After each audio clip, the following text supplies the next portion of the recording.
I awoke to hear a familiar, distorted voice speaking softly into the room.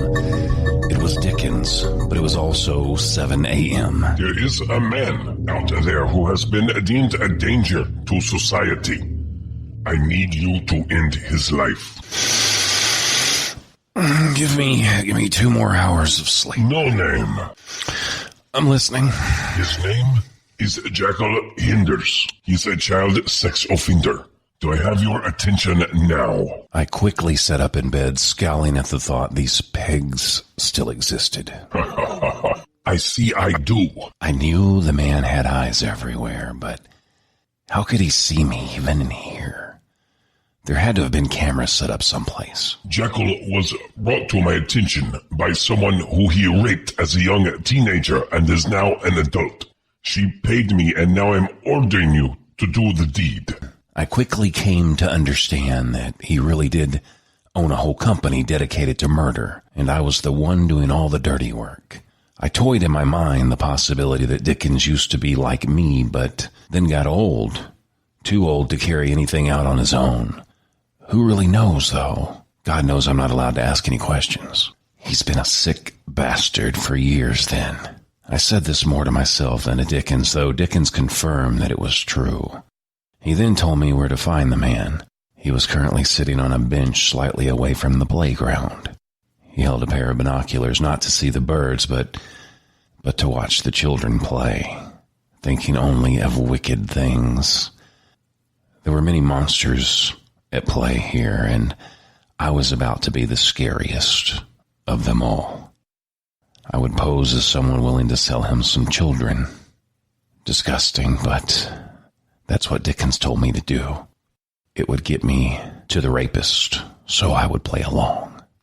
I got ready, stopping in my tracks. The calendar let me know that Thanksgiving Day was today. I frown and head to the door. It's just another date on the calendar. People like me don't have the privilege of watching parades and stuffing themselves with food and playing games together. Instead, people like me live each day as if it were nothing special. The man was easy to catch. He was precisely where Dickens said he would be, watching children through binoculars at the park like a wormy predator. I threw away all intentions of trying to pretend I had a child for sale. I was not going to stoop down to his level. Instead, I dosed the man with whatever it was I was supposed to give him once I got him in the car. Yes, I did this in broad daylight. People even saw me, but they did absolutely nothing. I wondered if these people had computers for brains because they lacked all traces of humanity. Getting to the spot I needed to be at to torment him before his inevitable death was difficult. I had developed a headache getting his heavy body into my vehicle. But this was not an obstacle I couldn't overcome. At last we'd arrived at our destination.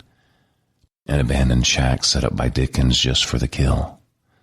I had all the supplies I needed. Before setting everything up, I whispered into the sleepy man's ear, "If I could guess, I'm sure God regrets the day he created you. I know that may sound a bit harsh, but that's just how I do business. Wake up, wake up, wake up, wake up." I slapped and I kicked at the man until his ugly eyes darted open. Something was different about him, though. He was now covered in blood, holding his own genitals in his hands. It was the proudest moment I had as an artful killer. I turned the camera on and it immediately began streaming to a website I'd never heard of before. The link was all a bunch of jumbled up numbers, but the page was titled The Annihilation Chamber. Welcome to the show. I began. Take a look at what we have here. This guy sexually assaults children.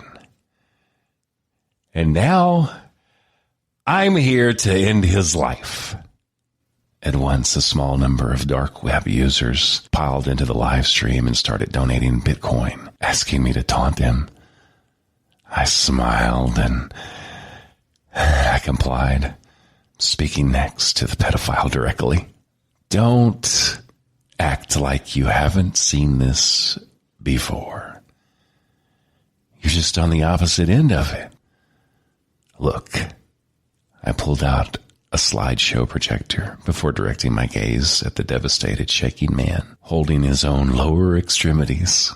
Not very fun to squeeze them now, is it? I said to him. The users threw money into the chat just because they thought I deserved it. They had no idea I wouldn't see a dime of it. Here's one of a child in this very same chair you're in now, bound, gagged. You did this to a scared child. Let's look at more, shall we? I found these in a stack of your belongings. The man violently shook his head. Too bad. What happened to you? Why? Do you find these children attractive? Did someone touch you as a kid?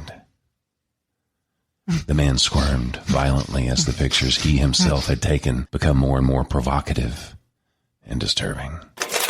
Most people become teachers or start charities or anything to be a light to a child who may be suffering because they know what it means to be abused. But you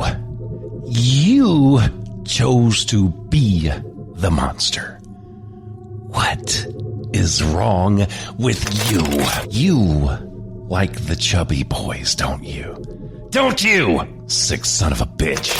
Oh, here's one with you and your family out at a picnic. How refreshing. This is so outstanding. Your family, what a great member of the community. But you never would touch your own children, would you? But you did. Oh my God, you. How could you? I'm glad I was assigned to kill you. I don't even know what to say right now. I took another look at the chat room, and the size of the audience had grown, and there were now over 100 people begging me to end his life. I turned back to the man, twisted my lips into a sinister grin. These children on here, they didn't have a chance. Look at this one. Look! How are you not ashamed, Most adults don't even agree to take pictures like this. Gagging them with their own garments. You were drooling over them, weren't you? This is beyond immoral. You made them wear clothes you sewn for them. Clothes a prostitute would wear. Do you see these young children as... I can't even finish that sentence. How sick can you be to make me disgusted by the thought of you existing? Do you think about how many tears will be shed over the holidays? You being dead is the only thing these victims' parents will be thankful for. Pictures at parks, pictures at beaches, pictures of kids sitting in your lap as you're dressed like Santa at the mall. Really? My boss might be on to something here. The world could use a lot less of your kind, but you're all like roaches, aren't you? Sick bastards like you keep coming and coming. They couldn't even defend themselves. That's why I'm here. I threw the projector full force at his face, causing him to mess up his nose a little. Movie's over. Let the torture begin. Floods of text appeared in the chats, deeming me their new hero. I did everything they asked for and more. I took rusty knives and carved them into his legs. I removed the gag from his mouth and replaced it with the body parts I had chopped off of him earlier. And I laughed wildly at the irony. Oh, if only your survivors could see you now. I know I told you that if you did what I said, I wouldn't kill you. But I lied. I do that sometimes. I took the sword that I'd used on my first kill, and I started shoving the blade into his eye sockets. I carved his eyeballs out of his face, and the things went rolling. It was hilarious. Why you want to roll your eyes at me? I ended the torture not because I wanted to, but because I'd done so much to him that he couldn't help but succumb to his injuries. I tipped my hat to the camera, carving the number 2 into his skin, and I ended the live stream. Moments later, my phone rang only once before it forced me to pick up the call. Good. Very good. I have people on their way right now coming to collect the body and clean your mess. I earned a lot off of you. You should be proud. Oh, but you didn't do everything I said. I said act like you were just like him, and you did not. No name. Don't do it again. The headache I was experiencing only worsened at Dickens' loud voice of dissatisfaction. I voiced my need to go home and rest, promising I would obey him from then on out. You'd better go home. Your head will be fine. After making a quick getaway back to the house, I opened my bedroom door to see a tray of food sitting on the bed. Upon further examination, I realized it was filled with turkey, mashed potatoes, stuffing, cranberry sauce, fruits, and things of that nature. It was my Thanksgiving Day meal. And just like every other year since I was a child, I would be spending it alone. How could I complain, though? I had nothing to lose. I was a homeless wreck killing violent drug addicts before this. Now me being nobody was turning me into somebody. They liked me on there, on the dark web. I dare say they loved me. If I even know how to properly use that term. I had a roof over my head and access to materials I couldn't dream of affording on my own.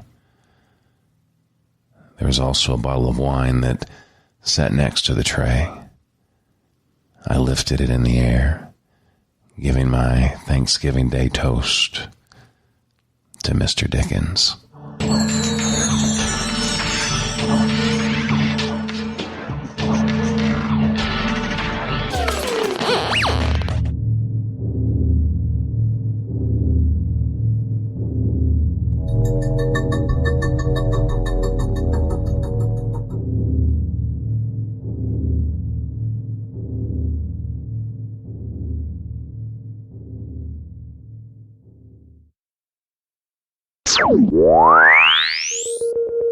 He couldn't give up the idea that his torment ended. He couldn't stop pretending. He swore the world was going to end. Turns out he would have been right, and he wanted to be the one to end it. But the hero we commemorate tonight Stopped all that.